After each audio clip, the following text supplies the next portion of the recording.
صل على محمد وعلى آل محمد كما صليت على إبراهيم وعلى آل إبراهيم إنك حميد مجيد اللهم بارك على محمد وعلى آل محمد كما باركت على إبراهيم وعلى آل إبراهيم إنك حميد مجيد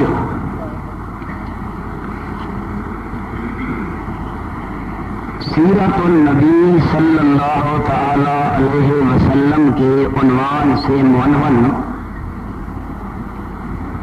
آج کی یہ عظیم الشان کانفرنس انعقاد پذیر ہو رہی ہے۔ خلوص دل کے ساتھ دعا فرمائیے کہ رب کائنات آپ کا تشریف لے آنا، رب کائنات میری حاضری، بیان کرنا، بیان سننا محض اپنی رضا کی خاطر قبول و منظور فرما کر ہماری آخرت کی نجات کا ذریعہ بنائے۔ آپ تمام احباب میں سے جس جس دوست کو، جس جس بزرگ کو، جس جس بھائی کو رب کائنات نے آج مغرب کی نماز پڑھنے کی توفیق عطا فرمائی ہے، میں مغرب کی نماز ادا کرنے والوں سے صرف ایک معمولی سا سوال کرنا چاہتا ہوں۔ آپ تمام احباب میں سے، تمام بزرگوں میں سے، تمام بھائیوں میں سے جنہوں نے مغرب کی نماز ادا کی ہے، کوئی ایک آدمی میں مانگتا ہوں جو اللہ رب العزت کے گھر میں کھڑے ہو کر تمام احباب کے سامنے سینے پہ ہاتھ ڈال کر یہ دعویٰ کر سکے کہ میری مغرب کی نماز قبول ہو چکی ہے۔ کوئی دعویٰ کر سکتا ہے؟ جی، ہم دعا کر سکتے ہیں کہ اللہ قبول فرما، لیکن قبولیت کا دعویٰ کر سکتے ہیں؟ آپ میرے الفاظ پہ غور کریں گے تو بات بنے گی۔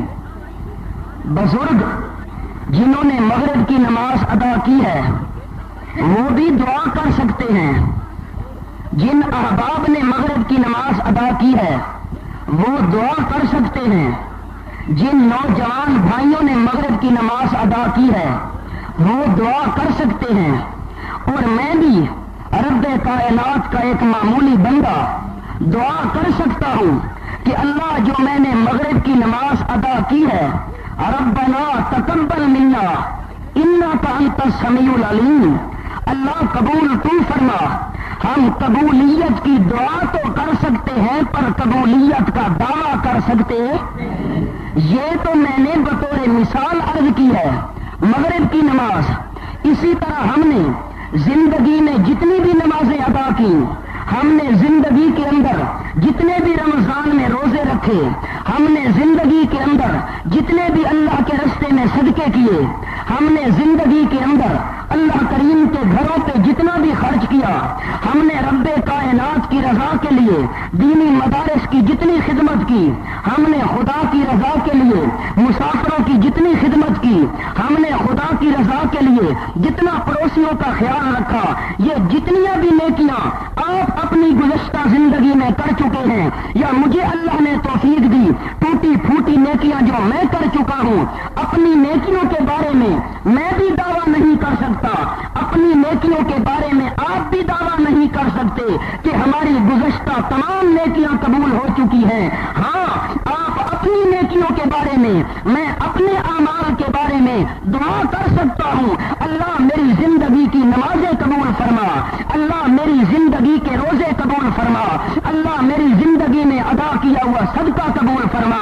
آپ بھی کہہ سکتے ہیں ربنا تقبل منا، ربنا ذوق اور پیار سے کہہ دے، ہو سکتا ہے اللہ کمی بیشی ہماری معاف کر کے قبول کر دے۔ کتنے پیارے الفاظ خلیل اللہ کے، ربنا ربنا ذوق معلوم نہیں ہوا، ربنا تقبل منا۔ اللہ ہم قبولیت کی دعا کر سکتے ہیں لیکن دعویٰ نہیں کر سکتے۔ لیکن یاد رکھنا، میں بھی دعویٰ نہیں کر سکتا، کوئی عالم دعویٰ نہیں کر سکتا، کوئی مومن دعویٰ نہیں کر سکتا، کوئی مخلص دعویٰ نہیں کر سکتا، بڑے سے بڑا نیک انسان دعویٰ نہیں کر سکتا کہ میری زندگی کے اعمال قبول ہو چکے ہیں، کوئی ولی دعویٰ نہیں کر سکتا۔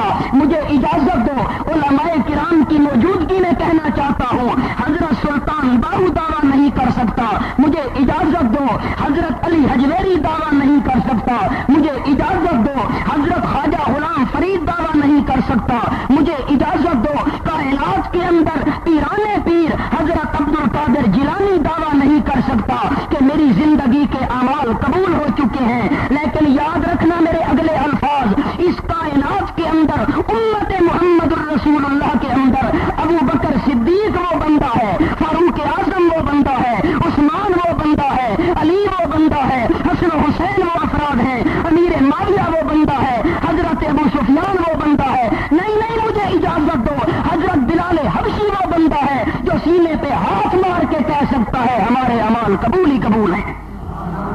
صحابہ کے علاوہ اور کوئی دعویٰ کر سکتا؟ آپ دلیل پوچھیں، میں قرآن میں سے دلیل دوں۔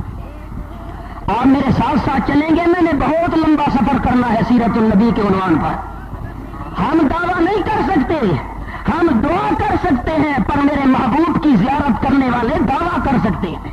میرے محبوب کی زیارت کرنے والے دعویٰ کر سکتے ہیں، بلال دعویٰ کر سکتا ہے، صدیق و فاروق دعویٰ کر سکتے ہیں، عثمان و علی دعویٰ کر سکتے ہیں، امیر معاویہ دعویٰ کر سکتا ہے، ابو سفیان دعویٰ کر سکتا ہے، طلحہ و زبیر دعویٰ کر سکتے ہیں، سعد بن ابی وقاص دعویٰ کر سکتا ہے، عمرو بن عاص دعویٰ کر سکتا ہے کہ جو نمازیں ہم نے امام الانبیاء کے پیچھے پڑھی ہماری نمازیں قبول ہیں، جو ہم نے روزے نبی کے ساتھ رکھے وہ روزے قبول ہیں، جو سفر ہم نے امام الانبیاء کے ساتھ کیے رب کائنات نے قبول کر لیے، آمنہ کے لال کے حکم پر ہم نے جو مال خرچ کیا اللہ کے راہ میں قبول ہو چکا ہے۔ ہم دعا کر سکتے ہیں پر صحابہ دعویٰ کر سکتے ہیں۔ الفاظ آپ نے میرے نوٹ کیے؟ صحابہ کیوں دعویٰ کر سکتے ہیں؟ اللہ کریم فرماتے ہیں اولئک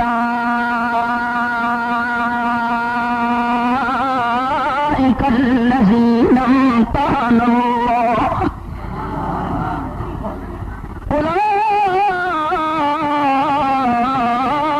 اولئک الذین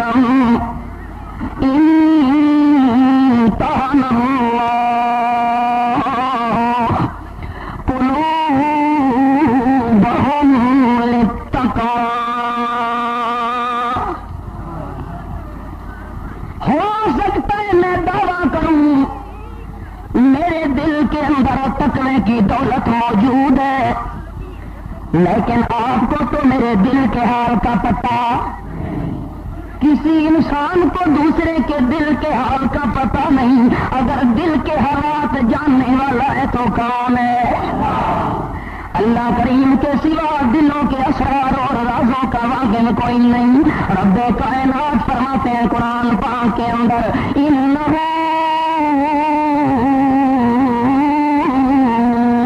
علیم بذات الصدور۔ صدور جمع کا سیدھا ذکر کیا، پھر جمع کے اوپر جب الف لام آ جائے تو استغراق ٹوٹ جایا کرتا ہے، وہاں جنس مراد ہوتی ہے، علماء کرام جانتے ہیں۔ رب کائنات فرماتے ہیں اگر ہو سینہ اور سینے کے اندر کوئی بات مچل رہی ہو، کوئی خیال پیدا ہو رہا ہو سینے کے اندر، میں رب کائنات ہر انسان کے سینے کے حال کو جاننے والی ذات ہوں۔ رب کائنات کے سوا کوئی بھی دوسرے کے دل کا حال نہیں جانتا۔ اللہ کریم فرماتے ہیں کائنات والوں تم دعویٰ کرو میرے دل کے اندر تقوی کی دولت دولت موجود ہے، ہو سکتا ہے لوگ تمہاری بات کے اوپر یقین کر لیں لیکن دل کے اندر تمہارے تقویٰ موجود نہ ہو، لیکن میں اللہ تو دلوں کے حال کا واقف ہوں۔ میں اللہ کریم گواہی دیتا ہوں کہ صدیق کے دل کے اندر، فاروق کے دل کے اندر، عثمان و علی کے دل کے اندر، عشرہ مبشرہ کے دلوں کے اندر تقوی کی دولت میں اللہ نے خود رکھی۔ ہم دعویٰ کر سکتے ہیں، ہو سکتا ہے ہمارا دعویٰ سچا نہ ہو، پر اللہ کریم فرماتے ہیں الزمہم کلمۃ التقویٰ وکانوا احق بہا۔ اللہ کریم فرماتے ہیں میں نے تمام کائنات کے دلوں کا مطالعہ کیا، انسانوں کے دلوں کا معائنہ کیا، مجھے صدیق و فاروق کے دل، عثمان و علی کے دل، مجھے کے بلال کا دل تقوی کے لیے مستحق نظر آیا۔ میں اللہ کریم نے تقوی کی دولت ان کے دلوں کے اندر محفوظ کر دی ہے، اور جن کے دلوں کی صفائی اللہ دے، آپ میرے ساتھ ساتھ چلیں گے تو بات بنے گی۔ میں قرآن و حدیث کی روشنی کے اندر بڑا دور آپ کو لے جانا چاہتا ہوں۔ صحابہ کرام کے دلوں کے اندر اللہ کریم نے تقوی کا نور بھر دیا۔ اللہ فرماتے ہیں ایسے تقوی کی دولت نہیں رکھی، کانوا احق بہا۔ میں اللہ کریم جانتا تھا کہ یہ تقوی والی امانت کی حفاظت بھی کر سکیں گے، تقوی والی امانت کو سنبھال بھی سکیں گے میرے نبی کے صحابہ۔ کانوا احق بہا وأہلہا۔ علماء کرام سے پوچھو کتنے لطائف موجود ہیں، احق کا بھی کہا پھر اہل بھی ساتھ کہہ دیا۔ ہو سکتا ہے میں کسی آدمی کو کوئی چیز کو محفوظ رکھنے کے لیے میں سمجھ رہا ہوں کہ یہ حفاظت کر لے گا، لیکن ممکن ہے حفاظت نہ کر سکے۔ اللہ کریم فرماتے ہیں نہ ہو سکتا ہے تمہاری امانت کے اندر خیانت ہو جائے، لیکن میں اللہ کریم نے نبی کے یاروں کو جو تقوی والی امانت دی، میں اللہ کریم فیصلہ کرتا ہوں انہوں نے امانت کو سنبھالا بھی صحیح، اعلیٰ حقدار تھے کہ ان کو امانت دی جاتی۔ سوال یہ کرنا چاہتا ہوں کہ صحابہ کے دلوں کی صفائی دینے والا کون ہے؟ کون ہے؟ رب کائنات فرماتے ہیں دوسرے مقام پہ لیکن حبب الیکم الایمان وزینہ فی قلوبکم وکرہ الیکم الکفر والفسوق والعصیان اولئک هم الراشدون۔ آپ کو مال سے پیار ہوگا، مجھے دنیا سے پیار ہوگا، آپ کو دنیاوی عہدوں سے پیار ہوگا، مجھے دنیا کے جھوٹے وقار سے پیار ہوگا، آپ کو اور مجھے دنیا کے عہدوں کے ساتھ پیار ہوگا، پر اللہ فرماتے ہیں میں قرآن میں گواہی دوں کہ میرے نبی کے یاروں کو پیار تھا تعلیمان۔ کس سے پیار تھا؟ حبب الیکم الایمان۔ میں اللہ کریم نے اپنے محبوب کے یاروں کے دلوں کے اندر ایمان کا پیار بھر دیا، ان کے دلوں کے اندر دنیا کے عہدوں کا پیار نہیں، دنیا کی جھوٹی عزت کا پیار نہیں، دنیا کے جھوٹے وقار کا پیار نہیں۔ اگر میرے نبی کے غریب ساتھیوں کو پیار ہے تو الایمان زینہ فی قلوبکم۔ اے میرا اللہ تو نے اپنے حبیب کے یاروں کے دلوں کے اندر ایمان کا پیار کیوں بھر دیا؟ حضرت بلال کے دل میں ایمان کا پیار کیوں بھر دیا؟ اللہ فرماتے ہیں زینہ فی قلوبکم۔ حضرت بلال کے دل میں ایمان کا پیار اس لیے بھرا کہ بلال ایمان کے ساتھ خوبصورت لگتا ہے، ایمان بلال کے ساتھ اچھا لگتا ہے۔ اللہ کرہ الیکم الکفر والفسوق والعصیان۔ میں نے اپنے محبوب کے یاروں کے دلوں کے اندر کفر کی نفرت بھر دی ہے، اپنی نافرمانی کی نفرت بھر دی ہے، گناہوں کی نفرت بھر دی ہے، اور آپ دعویٰ نہیں کر سکتے، میں دعویٰ نہیں کر سکتا، لیکن نبی کے یار تو دعویٰ کر سکتے ہیں کہ اولئک هم الراشدون۔ رسول کریم کے یار دعویٰ کر سکتے ہیں کہ ہم جنتی ہیں۔ جس کو اللہ کریم راشد فرما دے اس کے جنتی ہونے کے اندر شک کیا ہو سکتا ہے؟ لیکن اگلی بات یاد رکھنا راولپنڈی کے دوستوں، صحابہ کرام کے دلوں کے اندر ایمان کا پیار بھر دینا، صحابہ کے دلوں میں ایمان کے برتن کو سجا دینا، صحابہ کے دلوں کے اندر کفر اور گناہ کی نفرت بھر دینا۔ اللہ فرماتے صحابہ کا اپنا کمال نہیں، فضل من اللہ۔ کس کا فضل ہے؟ کس کا فضل ہے؟ بہت دور اللہ۔ بڑا لمبا سفر کرنا ہے، آپ میرا ساتھ دیں گے؟ قرآن کی روشنی میں بہت طویل سفر کرنا ہے ہم نے۔ اللہ فرماتے ہیں اپنا کمال ان کا نہیں ہے، صدیق و فاروق کا اپنا کمال نہیں، عثمان و علی کا اپنا کمال نہیں، طلحہ و زبیر کا اپنا کمال نہیں، فضل من اللہ، اللہ کریم کی طرف سے فضل ہے۔ کیوں کام بنتا جو اللہ کے فضل سے ہے؟ ساڈی بولی بھی کہنے کام بنتا اللہ کریم دے فضلوں دے نال ہے۔ یوں اگر یقین نہیں آیا تو سلطان باہو کی زبان پہ یقین کر لو۔ حضرت سلطان باہو رحمۃ اللہ علیہ فرماتے ہیں نہ میں سیرو نہ پاچھٹا کی تے نہ پوری سرو ساہی سر ساہی کہندے نے چھٹاکی دا وی چوتھا حصہ۔ حضرت سلطان باہو فرما دینا نہ میں سیرو نہ پاچھٹا کی تے نہ پوری سرو ساہی نہ میں تولا نہ میں ماسا ہن گل رتیاں تے آئی ہوں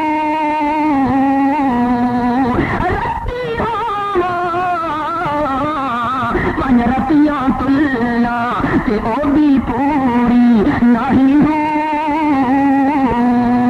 رتی من رتیاں تلنا تے او بھی پوری نہیں ہوں وزن تے تول پورا بن ہو سی باہو جدا ہو سی فضل الہی ہوں۔ کیوں جو کام بنتا ہے اللہ کریم کے فضل کے ساتھ ہے۔ اللہ فرماتے ہیں فضل من اللہ ونعما۔ اتنا تو آپ کو یقین ہو گیا ہوگا کہ صحابہ کے دل پاک ہیں کہ نہیں؟ جن کا عقیدہ ہے وہ بولے صحابہ کے دل پاک یا پلید؟ صحابہ کے دل پاک یا پلید؟ توحیدیوں صحابہ کے دل پاک یا پلید؟ ساری دنیا کے افراد آ کے کہیں صحابہ کرام کے دل برے تھے، ان کی نیتیں غلط تھی۔ میں ساری دنیا کے فلاسفر، ساری دنیا کے مولوی، ساری دنیا کے پیر، ساری دنیا کی کتابیں جو صحابہ کرام کے دلوں کی نیت کو برا کہیں، میں تمام کتابوں کو ٹھوکرے مار سکتا ہوں پر قرآن کو چھوڑ سکتا ہوں؟ اللہ کریم فرماتے ہیں میرے پیغمبر تجھے اپنے یار تین حالتوں سے باہر نظر نہیں آئیں گے۔ اللہ وہ کیسے؟ رب کائنات فرماتے ہیں قرآن پاک کے اندر تراہم رکعا سجدا یبتغون فضلا من اللہ ورضوانا۔ اے میرے محبوب یا تو تجھے اپنے صحابہ رکوع کرتے ہوئے نظر آئیں گے، یا رکوع نہ کر رہے ہو تو سجدہ سجدوں میں نظر آئیں گے، یا سجدہ بھی نہ کر رہے ہو رکوع بھی نہ کر رہے ہو تو پھر تیسرا حال سن میرے پیغمبر یبتغون فضلا من اللہ ورضوانا۔ جو بھی کام کر رہے ہو تیرے یار میں اللہ ان کے دلوں کی صفائی دیتا ہوں کہ ان کے ہر کام کے اندر یہ نیت ہوتی ہے کہ اللہ کریم راضی ہو جائے۔ اندازہ لگاؤ حضرت ابوبکر صدیق مجھے نہیں آیا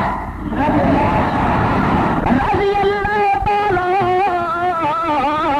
عنہ کہتے ہیں بھائی جانو میرے فاروق اعظم بھائی جب تہجد کی نماز کے لیے تو کھڑا ہوتا ہے تو بڑی زور کے کے ساتھ قرآن کی تلاوت کرتا ہے، ساتھ ہم بھی قرآن کی تلاوتیں کر رہے ہوتے ہیں، اور میں تو آہستہ آواز سے قرآن کی تلاوت کرتا ہوں، لیکن تو زور زور کے ساتھ قرآن کی تلاوت کرتا ہے۔ میں تو اس لیے زور کے ساتھ تلاوت نہیں کرتا تاکہ دل کے اندر غلط قسم کا وسوسہ شیطان نہ ڈال دے۔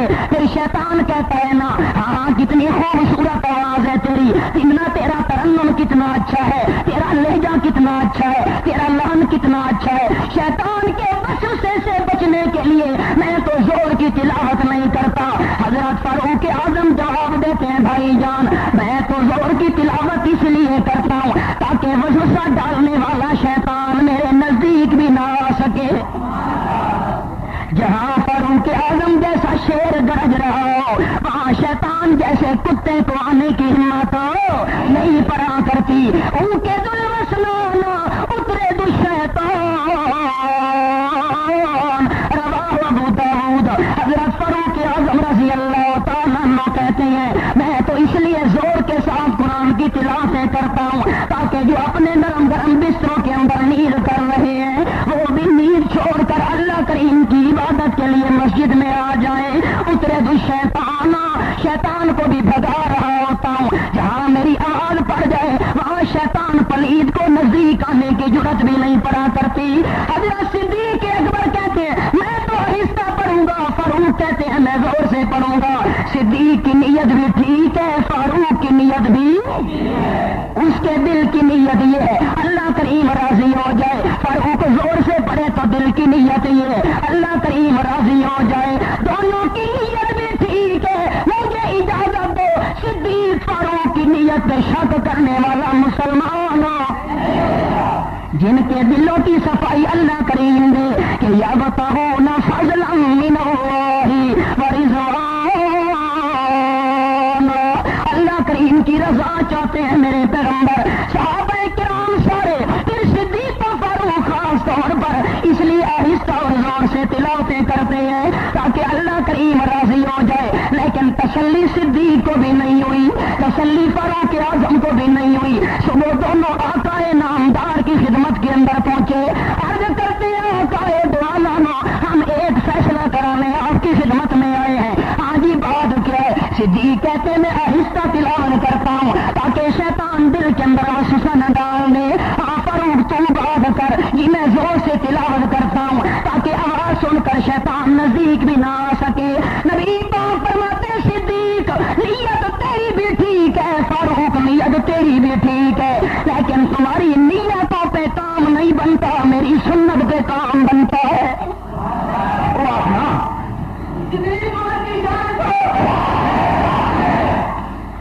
پہلی بار نعرہ سنیا بڑا دل خوش ہے، اللہ جذبات تمہارے قبول کرے۔ نبی علیہ السلام فرماتے ہیں صدیق نیت تیری بھی سچی، فاروق نیت تیری بھی سچی، پر تمہاری نیتوں پہ کام نہیں بنتا، میری سنت پہ کام بنا کرتا ہے۔ لا تجہر بصلاتک ولا تخافت بها وابتغ بین ذلک سبیلا۔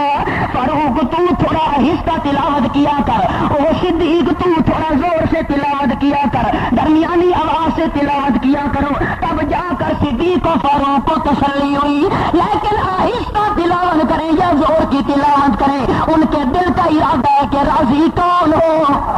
کون راضی ہو؟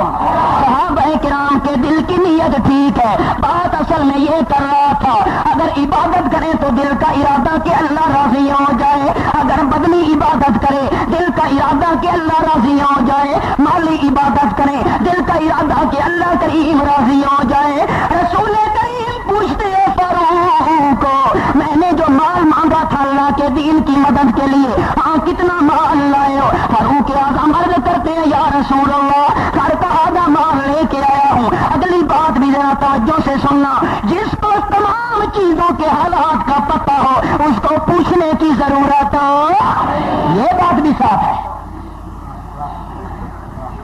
کتنا لائے ہو؟ آدھا قبل تو کچھ دیر گزری، ابو بکر صدیق رضی اللہ تعالیٰ عنہ حاضر ہو گئے۔ صدیق تو بتا تو کتنا مال لایا ہے؟ صدیق کا جواب اپنے ذوق کے مطابق عرض کروں تو جو ہے نا، آپ تھک تو نہیں گئے؟ صدیق اکبر رضی اللہ تعالیٰ عنہ عرض کرتے ہیں یا رسول اللہ، یہ نہ پوچھو کہ کتنا مال لایا ہوں، یہ پوچھو کہ کتنا چھوڑ کے آیا ہوں، یہ پوچھو کتنا چھوڑ کے آیا ہوں، ہاں بتا کتنا چھوڑ کے آیا ہے؟ ابو بکر صدیق کا جواب اقبال نے نقل کیا، کہتا ہے پروانے کو چراغ ہے بلبل کو پھول بس صدیق کے لیے ہے خدا کا رسول بس۔ اللہ کے پیارے پیغمبر بلکہ حضرت عائشہ صدیقہ فرماتی ہیں میں نے اپنے بوڑھے ابا جان کو دیکھا کہ کچی دیوار کے اوپر ہاتھ مار رہے تھے، میں نے ہاتھ باندھ کے عرض کی ابا جان خیر تو دیوار کے اوپر کیا تلاش کر رہے ہیں؟ ابو بکر صدیق کہتے ہیں بیٹی کافی عرصہ ہوا میں نے ایک سوئی اس کے اندر رکھی تھی دیوار میں، آج سارا مال لے کے جا رہا ہوں رسول کریم اس خدمت کے اندر، میں صدیق کا دل نہیں چاہتا کہ سب کچھ لے جاؤں اور سوئی میرے گھر میں باقی رہ جائے۔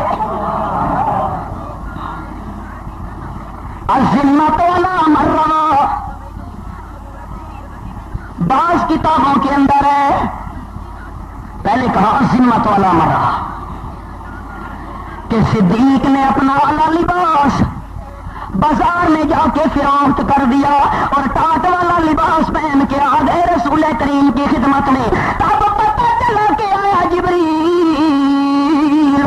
فرشتوں کا سردار آ گیا امام الانبیاء کی خدمت میں، اس نے بھی ٹاٹ کا لباس پہنا ہوا ہے۔ آقا دو عالم پوچھتے جبریل بات کیا ہے، یہ ٹاٹ والا لباس کیوں ہے؟ جبریل امین جواب دیتا ہے یا رسول اللہ جب فرش کے اوپر تمہارے صدیق نے ٹاٹ والا لباس پہن لیا، اعلیٰ لباس اللہ کے راستے میں خرچ کر دیا، تو اللہ کریم نے حکم دیا فرشتوں اگر صدیق فرشوں پہ ٹاٹ والا لباس پہنے، فرشتوں تم عرشوں کے پاس رہنے والے تم بھی ٹاٹ کا لباس پہن لو۔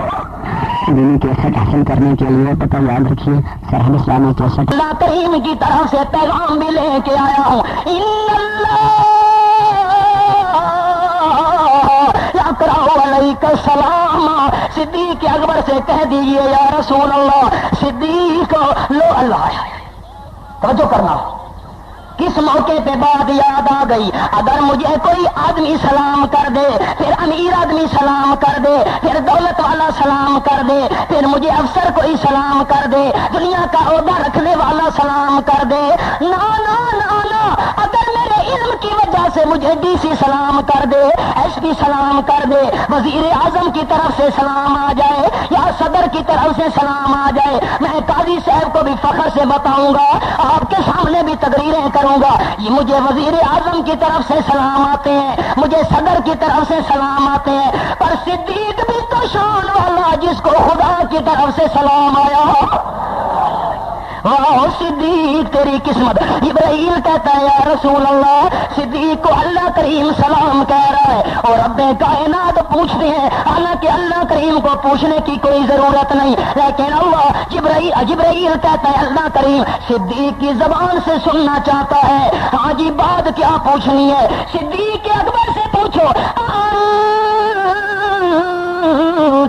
رازل فی فقر کا ہم ساخے تم، سارا مال اللہ کے راستے میں لٹا کے اپنا اعلیٰ لباس بھی اللہ کے راستے میں دے کے اللہ کی تقدیر پہ راضی ہے کہ کوئی نہ، راضی ہے کہ کوئی نہ، راضی ہے کہ کوئی نہ۔ جب رسول کریم نے یہ الفاظ کہے ابو بکر حضرت صدیق اکبر کے آنسو آ گئے، صدیق اکبر رونے لگ گئے، رو رو کے کہتے ہیں یا رسول اللہ جبرائیل سے کہہ دیجئے اللہ کریم کے دربار میں جا کے عرض کر دے انا ربی رازن، انا ربی رازن، انا ربی رازن۔ اگر سارا مال لٹا کے اللہ راضی ہو جائے تو صدیق کو سودا سستا ہے۔ دل کی نیت کیا تھی؟ کون راضی ہو؟ بدنی عبادت کرے تو دل کا ارادہ کہ اللہ راضی ہو، مالی عبادت کرے صحابہ تو دل کا ارادہ کہ کون راضی ہو۔ اس جیسی سچی نیت والا آپ کو کوئی نظر آئے گا؟ ہم ہم دعا کر سکتے ہیں لیکن دعویٰ کر سکتے ہیں. بات توجہ سے سننا، ربط تمہید کے ساتھ بیان کروں. جب صحابہ کرام کے دل کی نیت یہ تھی کہ ہمارے نیک اعمال کرنے کی وجہ سے اللہ راضی ہو جائے اور جو عمل خدا کی خالص رضا کے لیے کیا جائے اس عمل کے قبول ہونے کے اندر شک ہو سکتا نہیں ہے. صحابہ کے دلوں کی اللہ نے صفائی دی کہ میری رضا کے لیے وہ کام کیا کرتے تھے اور جو کام خالص خدا کی رضا کے لیے ہو اس کے قبول ہونے کے اندر شک نہیں ہو سکتا. جب صحابہ کرام کی نیت میں شک نہیں ہو سکتا تو صحابہ کرام کے اعمال کی قبولیت کے اندر شک بھی ہو سکتا ہے. آپ کی اور میری نیت مشکوک ہے پر صحابہ کی نیت مشکوک ہو. نمبر 2، الفاظ میرے قابل غور. ہمارے اعمال تو مشکوک ہیں، پتہ نہیں قبول ہوئے کہ کوئی نہ. ہمارے دل کی نیتوں میں جو فرق آ جایا کرتا ہے، پر صحابہ کرام کے اعمال قبول ہی قبول ہیں، ان کے دل کی نیت جو ٹھیک ہے. پر اللہ فرماتے ہیں ایھا الذین آمنوا لا ترفعوا اصواتکم فوق صوت النبی ولا تجہروا له بالقول کجہر بعضکم لبعض ان تحبط اعمالکم وانتم لا تشعرون. او میرے نبی کے یارو، او میرے نبی کے خدمتگاروں، او میرے نبی کی صحبت میں بیٹھنے والوں، یہ تو ٹھیک ہے اعمالکم، تمہارے اعمال کے قبول ہونے میں شک. اعمالکم، تمہارے دل کی نیت بھی ٹھیک، تمہارے اعمال بھی ٹھیک، تمہارے اعمال بھی قبول. لیکن خیال کرنا، اگر تم سے میرے نبی کے یارو میرے محبوب کی گستاخی ہو گئی تو تمہارے قبول اعمال بھی میں اللہ برباد کر کے رکھ دوں گا. اتنی لمبی تمہید اسی عنوان کے لیے عرض کی، توجہ کی ضرورت ہے. ہمارے اعمال مشکوک، ہمارے دل کی نیت مشکوک. صحابہ کرام کی نیت بھی ٹھیک اور صحابہ کرام کے اعمال کی قبولیت میں بھی شک. توجہ کرنا، جب نبی علیہ السلام کی بے ادبی کرنے کی وجہ سے، آمنہ کے لال کی گستاخی کرنے کی وجہ سے صحابہ کرام کے قبول اعمال نہیں بچ سکتے تو نبی کی بے ادبی کرنے کی وجہ سے ہمارے مشکوک اعمال بھی بچ سکتے، صحابہ کے قبول اعمال نہیں بچ سکتے. اگر رسول کریم کی ذرا سی توہین ہو گئی تو ہمارے مشکوک اعمال جن کے بارے میں ہمیں شک ہے کہ قبول ہوئے ہیں یا نہیں ہوئے، نبی کی گستاخی کرنے کی وجہ سے ہماری نمازیں بھی برباد، ہمارے مشکوک روزے بھی برباد، ہمارا مشکوک حج بھی برباد، ہمارے مشکوک صدقات بھی برباد، ہماری مشکوک خیرات بھی برباد. جب نبی کی بے ادبی کی وجہ سے، نبی کی گستاخی کی وجہ سے قبول اعمال نہیں بچتے تو مشکوک اعمال بھی بچ سکتے کیوں؟ اللہ کریم فرماتے ہیں قرآن پاک کے اندر، قبول اعمال والے میرے نبی کے یارو، اگر تم سے میرے نبی کی ادنا سی توہین اور گستاخی ہو گئی تو خیال کرنا تمہارے اعمال تمہارے پاس محفوظ نہیں رہیں گے. اللہ وہ کیسے؟ ایک گوشہ صرف. آپ تھک تو نہیں گئے؟ ہاتھ کھڑا کریں جو تھک گئے ہیں. بس اللہ کریم فرماتے ہیں یا ایھا الذین آمنوا، او ایماندارو، او میرے نبی کے یارو، جس محفل اور مجلس کے اندر میرا محبوب موجود ہو، اے میرا اللہ، اگر تیرا محبوب موجود ہو مجلس کے اندر، پھر اللہ فرماتے ہیں خیال کرنا لا ترفعوا اصواتکم فوق صوت النبی، اپنے عملوں پہ ناز کرتے ہوئے میرے نبی کی موجودگی کے اندر ان کی آواز سے اپنی آوازوں کو اونچا کرنے کی اجازت. ایک اور دوسرا گوشہ لا تجہروا، جس طرح آپس میں ایک دوسرے کو آواز دیتے ہو، زور کے ساتھ بلاتے ہو، جہاں میرا محبوب موجود ہو وہاں زور سے بلانے کی اجازت، اونچی آواز کرنے کی بھی اجازت نہیں اور زور کے ساتھ بلانے کی بھی اجازت، ورنہ انتہبط اعمالکم، تمہارے تمام قبول اعمال بھی برباد ہو جائیں گے۔ تہبط اعمالکم وانتم لا تشعرون،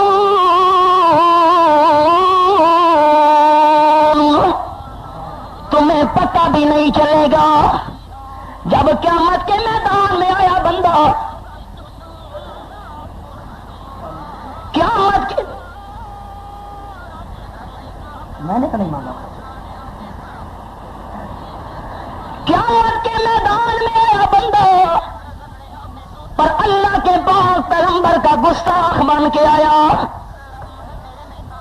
علماء دیوبند کو گستاخ کہنے والوں مجرموں، نبی کا ادب ہم سے سنو۔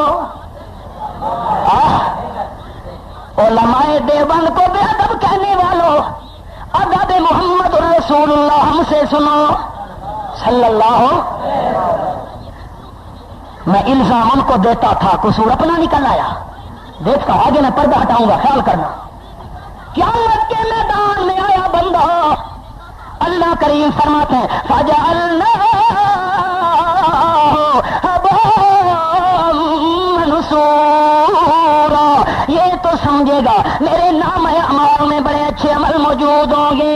رب کائنات فرماتے ہیں کوئی نہ خیراتیں کرنے والا، صدقے کرنے والا، تسبیح پڑھنے والا، اللہ اللہ کرنے والا، کونے میں بیٹھ کے ہو کے وظیفے پڑھنے والا قیامت کے میدان میں آئے گا، لیکن اللہ کے پاک پیغمبر کی گستاخی والا الزام ہوگا، آمنہ کے لال کی بے ادبی والا جرم کر کے آیا ہوگا، میں اللہ کیا کروں گا؟ جعلناہ ہباء منثورا، ان کے تمام اعمال کو ایسے ضائع کر کے رکھ دوں گا جس طرح جلی ہوئی آگ کی راکھ ہوا کرتی ہے۔ پیغمبر کے بے ادب کے اعمال باقی بچ سکتے نہیں۔ جو پیغمبر کی گستاخی کرتا نظر آئے اس کو کہو حاجی تیرا حج برباد ہے، پیغمبر کا بے ادب تیری نمازیں برباد ہیں، آمنہ کے لال کا گستاخ تیری زندگی کی ساری نیکیاں برباد ہیں۔ جہاں صحابہ کی نیکیاں نہیں بچتی وہاں ہماری تمہاری نیکیاں بھی بچ سکتی۔ نبی علیہ السلام کی مجلس لگی ہوئی ہے، رسول کریم پوچھتے ہیں اٹھاؤ حدیث کی کتابیں، پوچھتے ہیں میرے یارو ثابت ابن قیس کہاں گیا؟ این ثابت ما فعل بثابت، کیا ہوا ثابت کے ساتھ؟ ہماری محفل کے اندر نظر نہیں آتا۔ اور پھر اللہ کے پاک پیغمبر کے بیان کردہ ان الفاظ میں سے محدثانہ نکتہ بھی عرض کروں، طلبہ حضرات توجہ کریں۔ رسول کریم پوچھتے ہیں ثابت کہاں گیا؟ نقطہ معلوم ہو گیا رسول کریم کے استفہامی انداز سے کہ جو لیڈر ہو، جو رہبر ہو، اس کو اپنے ورکروں کی خبر رکھنا چاہیے کہ میرے ورکر کہاں گئے، کر کیا رہے ہیں۔ ہاں یوں نہیں، ورکر کچھ کرتے ہیں لیڈر خاموش کرن دو، صحیح جانے تھے گئے ساڈا کے نا کیا ہوا؟ ثابت کہاں گیا؟ صحابہ کرام کہتے ہیں ہم پتہ کرتے ہیں۔ نبی علیہ السلام نے پوچھا ثابت کے بارے میں، راول پنڈی کے دوستو، جس کو تمام چیزوں کا علم ہو اس کو حال پوچھنے کی ضرورت۔ اگر نبی علیہ السلام ما کان ما یکون کے عالم ہوتے، جو کچھ ہو چکا تمام جانتے ہوتے، جو کچھ قیامت اور قیامت کے بعد ہونے والا ہے، اگر تمام ذرہ کائنات کا علم ہوتا تو ثابت کے حال پوچھنے کی ضرورت پھر نہیں باقی رہتی۔ کہاں گیا؟ صحابہ کہتے ہیں پتہ کرتے ہیں۔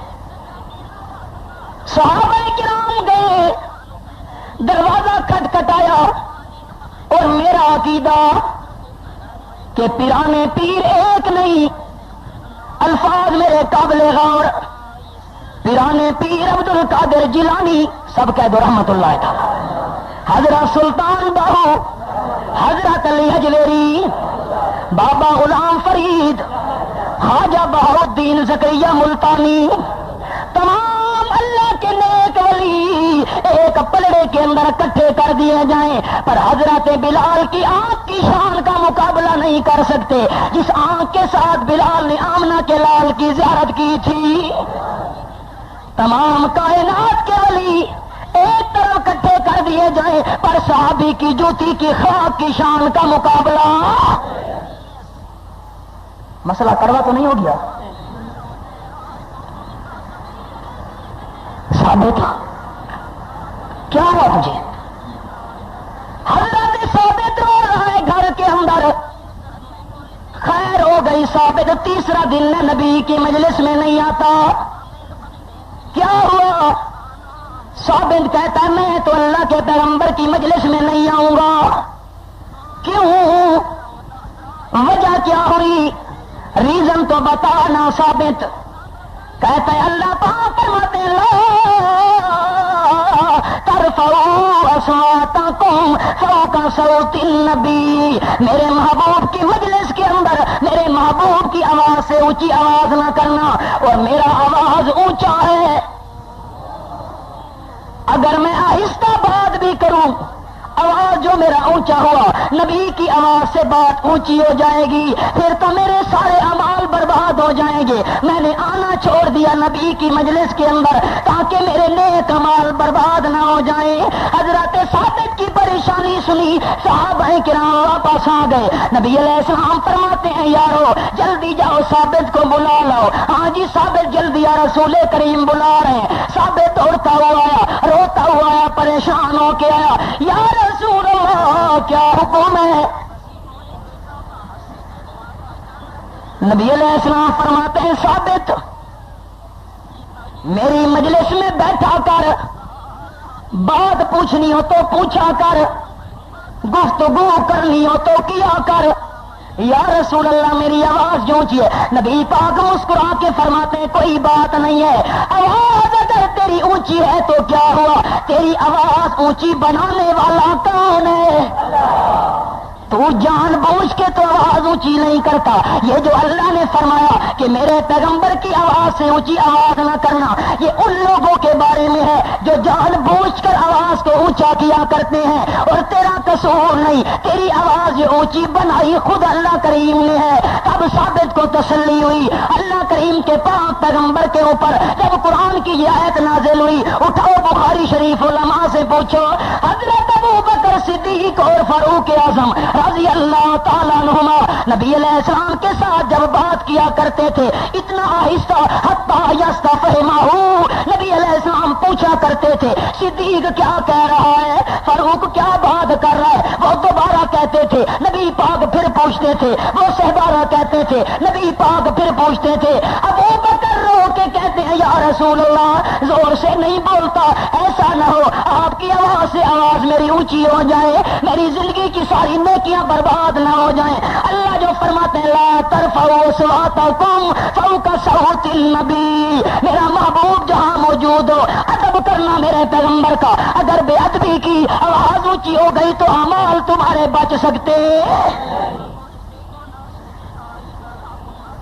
اگلے لفظ کہہ دوں، ناراض تو نہیں ہوں گے تو کیا کر لیں گے، ناراض تھی سو تک کرے سو، دم بدم پڑھو درود، دم بدم پڑھو درود، گا گا کے کہتا ہے کمال، گا گا کے کہتا ہے ناتھ، دم بدم پڑھو درود، حضرت بھی ہے یہاں موجود، حضرت بھی ہے، وقت آ گئے وہ تاج والے، سمجھ نہیں آتی مجھے آج تک یہ بات سمجھ نہیں آئی۔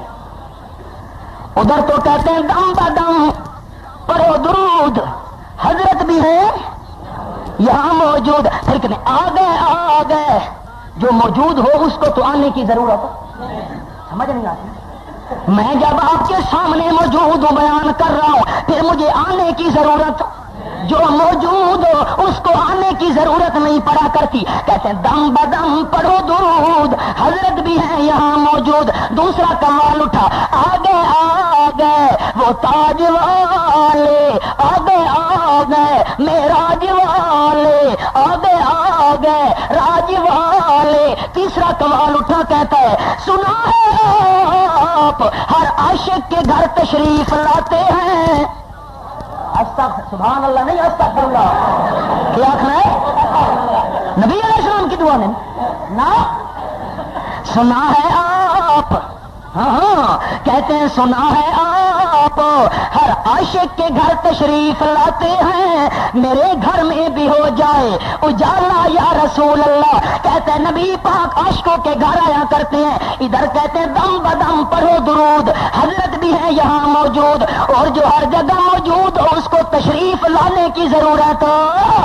یہ کیا دو رنگی شروع کر دی؟ دو رنگی چھوڑ دے، یا کرنگ ہو جا سراسر موم ہو، یا سنگ ہو جا، یا تشریف لانے والا کی نہ چھوڑ اور یا موجود بنانے والا کی نہ چھوڑ. کہتے ہیں سنا ہے آپ ہر عاشق کے گھر تشریف لاتے ہیں، میرے گھر میں بھی ہو جائے اجالا یا رسول اللہ. ہم نے کہا نہیں نہیں، یہ پیغمبر کی گستاخی کر رہا ہے، آمنہ کے لال کی توہین کر رہا ہے، امام الانبیاء کی گستاخی کر رہا ہے. کیوں؟ قانون یہ ہے کہ جو ہوتا ہے عاشق وہ جاتا ہے در پر، جو ہوتا ہے عاشق وہ جاتا ہے، راول پنڈی والوں وہ جاتا ہے، جو ہوتا ہے عاشق وہ جاتا ہے در پر. نبی کو وہ در در بلاتا نہیں ہے، اور نبیوں نے توحید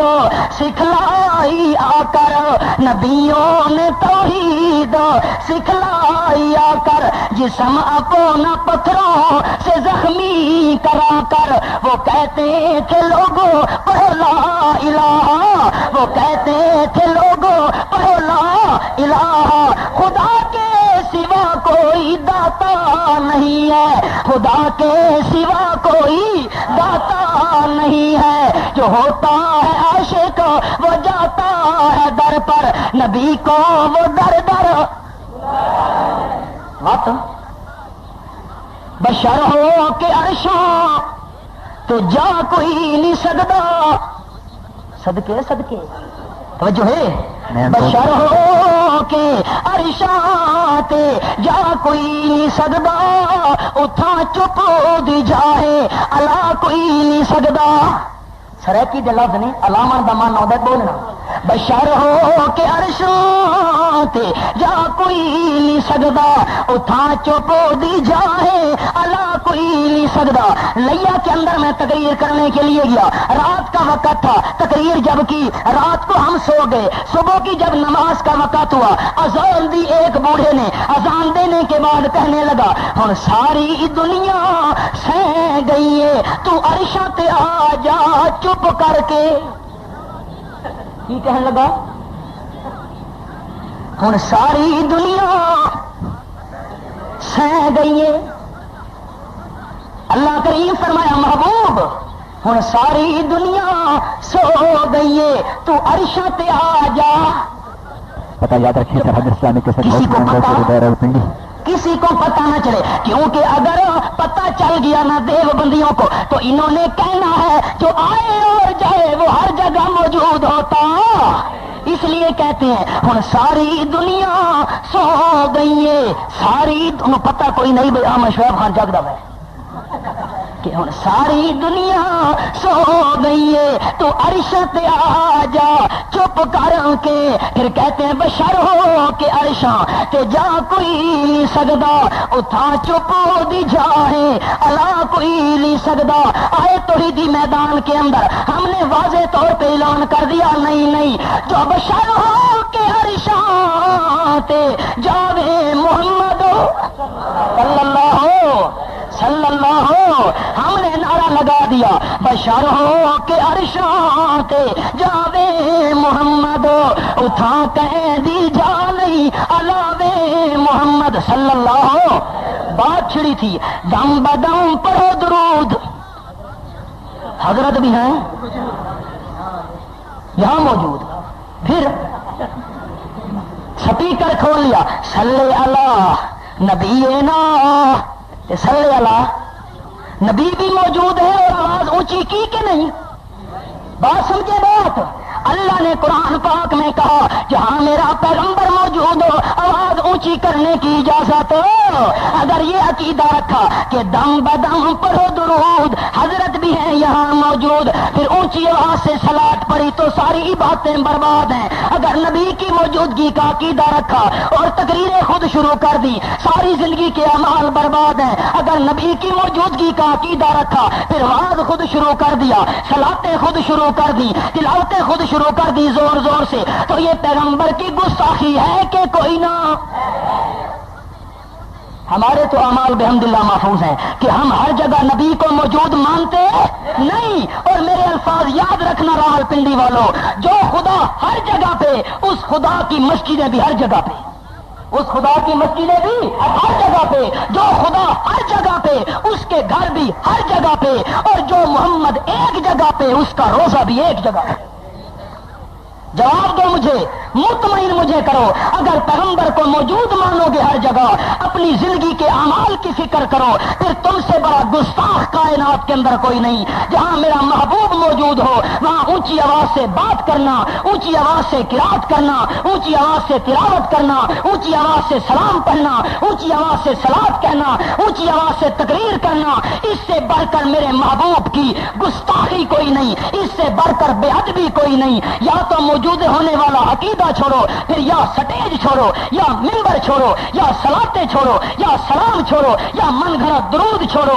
اگر موجودگی والا عقیدہ رکھو گے یہ تمام چیزیں چھوڑنا پڑے گی. اگر یہ تمام چیزیں قابو کرو گے پھر موجودگی والا عقیدہ چھوڑنا پڑے گا. تو رنگی چھوڑ دے یا رنگ ہو جا سراسر موم ہو یا سنگ ہو جا.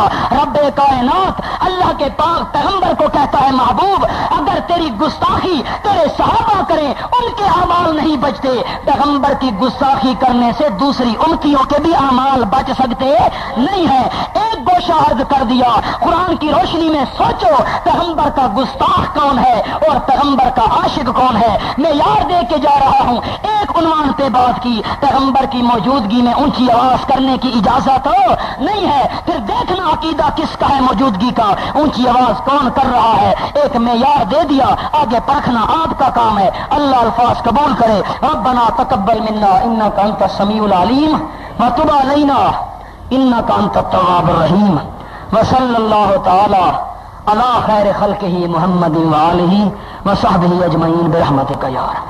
بسم الله الرحمن